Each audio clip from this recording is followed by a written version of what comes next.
Guys, welcome back to my channel. जैसा कि previous video में मैंने आपको मल्टीप्लेक्सर के बारे में बताया था, इस वीडियो में हम डीमल्टीप्लेक्सर के बारे में बात करने वाले हैं। यह पार्ट 2 होने वाला है। इसको अच्छी तरह से समझने के लिए आप मेरे प्रीवियस वीडियो पार्ट 1 को ज़रूर देखें। अब बात आती है कि what is the demux. Demultiplexer क्या होता है? It is a reverse process of multiplexer. यह जस्ट अपोजिट होता है मल्टीप्लेक्सर का। जैसा कि हम देख सकते हैं फिगर में, हमने सर्किट को 4 इनपुट दिया है और हमें एक आउटपुट मिला है। यह हमारा 4:1 मक्स है। और जब हम इसको अपोजिट करते हैं, जैसे कि एक इनपुट देने पे हमें बहुत सारे आउटपुट मिले, तो हमारा डीमल्टीप्लेक्सर कहलाता है। और यह फिगर 1:4 का है। इस वीडियो में हम 1:4 के डीमक्स का सॉल्यूशन पढ़ने जा रहे हैं।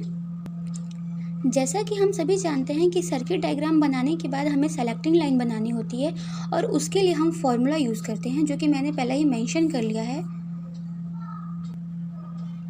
क्योंकि आउटपुट हमारा 4 है, तो यहाँ पे 4 को प्लेस करके सॉल्यूशन निकालने पर m=2 आया है। m हमारा सेलेक्टिंग लाइन है। तो अब हम यहाँ पे 2 सेलेक्टिंग लाइन को बना लेंगे।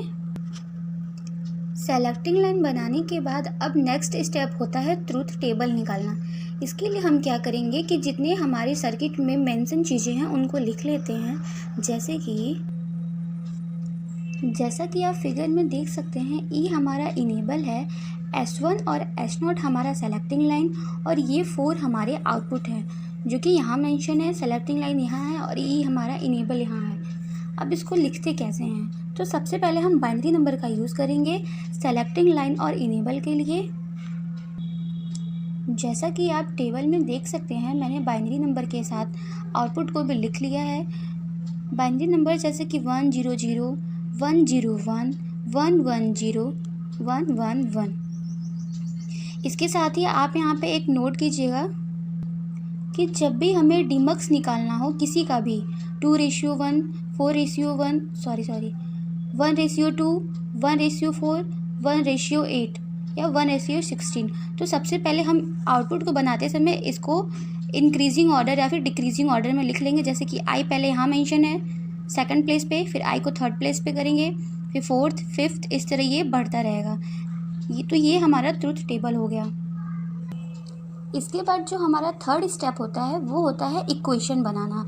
ये जो इक्वेशन होता है वो ट्रूथ टेबल के द्वारा ही बनाया जाता है। जैसे कि हम देखेंगे, y0 = E S1 complement, S0 complement और I कॉम्प्लीमेंट इसलिए क्योंकि इसके ऊपर बार है। इसका मतलब होता है जो इसकी वैल्यू होगी वो 0 होगी।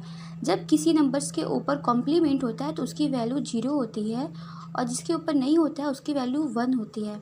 इसका मतलब ई की वैल्यू 1 होगी, S1 कॉम्प्लीमेंट की वैल्यू 0, S0 कॉम्प्लीमेंट की वैल्यू 0, और आई को वैसे ही लिख देते हैं। y1 का इक्वेशन लिखने के बाद अब हम y0 का इक्वेशन लिखने के बाद अब हम y1 पे चलेंगे। तो जैसा कि हम देख रहे हैं, इसमें बाकी सब 0 हैं, लेकिन ये थर्ड पोजीशन पे हमारा i है जो कि हायर है, इसलिए हम इस लाइन को लेंगे। इस लाइन में हम देख सकते हैं कि ई हमारा 1, S1 1, S0 0 और बाकी सब इधर 0 हैं। ठीक है, तो इसके अकॉर्डिंग हमारा इक्वेशन क्या बनेगा? ई S1 कॉम्प्लीमेंट, S0 I। इसका मतलब पहले यहाँ पे 1 होगा, 0 1 I। इसी तरह हम y2 और y3 का निकालेंगे। अगर आपको फिर से कोई कन्फ्यूज़न हो तो प्लीज़ मेरे कमेंट बॉक्स में मुझे ज़रूर बताइएगा। इक्वेशन बनाने के बाद अब बारी आती है लॉजिक डायग्राम की। जो हमारा लॉजिक डायग्राम होता है वो इक्वेशन के अकॉर्डिंग ही बनता है, और इसके लिए हमें इन चारों की ज़रूरत होती है, जैसे कि इनेबल, S1, S0 और I। तो सबसे पहले टॉप में हम इनको मेंशन कर लेंगे। तो जैसा कि आप लोग देख सकते हैं, मैंने यहाँ पे आउटपुट्स और इन सारी चीज़ों को मेंशन कर दिया है जो कि इस इक्वेशन में पहले से हैं। अब बात आती है y0 की। सबसे पहले ये है, इसमें क्या क्या चीज़ें हैं हम वो देखेंगे। इसमें है E S1 complement, S0 complement, I। तो E हमारा कहाँ है? ये। तो हम इन चीज़ों को एक साथ मिला देंगे। जैसे कि वाई नॉट को फिर से देखेंगे, ई S1 कॉम्प्लीमेंट, S0 कॉम्प्लीमेंट और आई।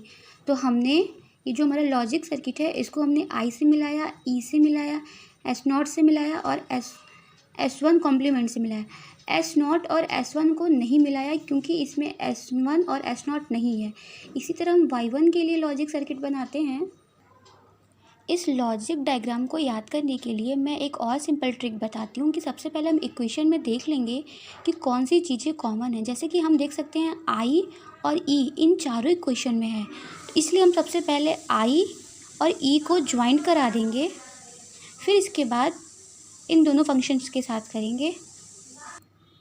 तो जैसा आप सब देख सकते हैं मैंने चारों सर्किट को एक दूसरे से कनेक्ट कर दिया है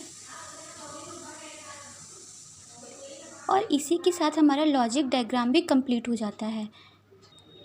स्टूडेंट्स को याद करने के लिए मैंने एक ट्रिक बनाया है, जैसे कि आप स्टेप याद कर लीजिए कि आपको इसके बाद कौन सा स्टेप करना है। जैसे कि हम मान लेते हैं कि हमें 1:4 का डीमक्स निकालना है, तो हमारे माइंड में सबसे पहले ये होना चाहिए कि हम पहले इसका सर्किट बना लें। सर्किट का मतलब इनपुट और आउटपुट को प्रेजेंट करा ले और सेलेक्ट इनेबल्स को यहाँ लिख ले। सेलेक्टिंग लाइन पहले से आप नहीं लगा सकते हैं, इसको लगाने के लिए फार्मूला यूज़ करते हैं। फार्मूला से हमारा सेलेक्टिंग लाइन जितना आएगा फिर उसको यहाँ मेंशन करते हैं। सेलेक्टिंग लाइन निकालने के बाद बारी आती है ट्रूथ टेबल की। ट्रूथ टेबल निकालने के लिए यहाँ पे जितनी चीज़ें मेंशन होती हैं उनको लिख लेते हैं और बाइनरी नंबर का यूज़ करके असेंडिंग या डिसेंडिंग ऑर्डर में आई को लिखते हैं। इसके बाद हमारा थर्ड स्टेप होता है इक्वेशन बनाने के लिए। इक्वेशन भी हमारा इस टेबल से ही होता है। इक्वेशन में हम 1 और 0 को कॉम्प्लीमेंट के रूप में लिखते हैं, जैसे कि ई S1 complement, S0 compliment I. इसको अगर हम बाइनरी फॉर्म में लिखें तो ये हमारा लिखा हुआ है 1 0 0 1। इसको पढ़ेंगे तो 1 0 1, इसको पढ़ेंगे तो 1 1 0। और ये जो तीनों हमारा है 1 1 1, क्योंकि इनके ऊपर कोई कॉम्प्लीमेंट नहीं है। जिनके ऊपर कोई कॉम्प्लीमेंट नहीं होता है उनकी वैल्यू होती है 1। इसके बाद 4 स्टेप होता है हमारा लॉजिक डायग्राम। लॉजिक डायग्राम हमारा इक्वेशन पे डिपेंड करता है, जैसे कि आप फिगर में देख सकते हैं। तो इसी के साथ मैं अपने वीडियो को ख़त्म करूँगी। अगर आपको कोई भी कन्फ्यूजन हो तो प्लीज़ मुझे कमेंट बॉक्स में ज़रूर बताएं। साथ ही साथ मेरे चैनल को लाइक और सब्सक्राइब कर दें। Thank you.